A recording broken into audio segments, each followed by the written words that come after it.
एक समय की बात है, भगवान गौतम बुद्ध एक गांव में धर्म सभा को संबोधित कर रहे थे।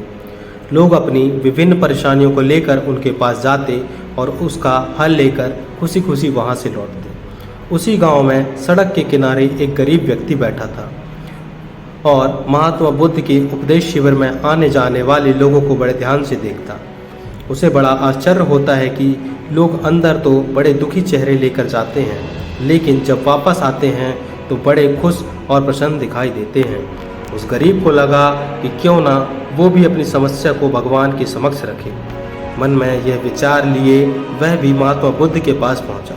लोग पंक्तिबद्ध होकर खड़े अपनी समस्या बता रहे थे। जब उसकी बारी आई तो उसने सबसे पहले महात्मा बुद्ध को प्रणाम किया, फिर कहा, भगवान, इस गांव में लगभग सभी लोग खुश और समृद्ध हैं, फिर मैं ही क्यों गरीब हूँ।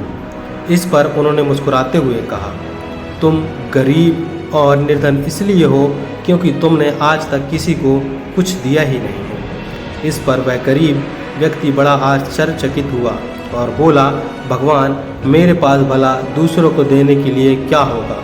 मेरा तो स्वयं का गुजारा बहुत मुश्किल से हो पाता है। लोगों से भीख मांगकर अपना पेट भरता हूँ। भगवान बुद्ध कुछ देर शांत रहे, फिर बोले, तुम बड़े अज्ञानी हो।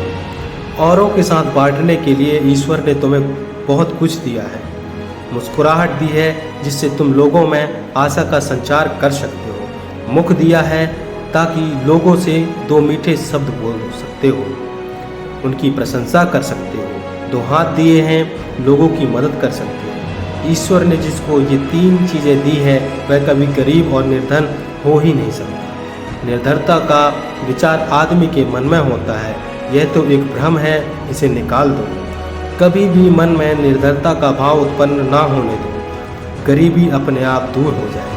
भगवान बुद्ध का संदेश सुनकर उस आदमी का चेहरा चमक उठा और उसने इस उपदेश को अपने जीवन में उतारा, जिससे वह फिर कभी दुखी नहीं हुआ।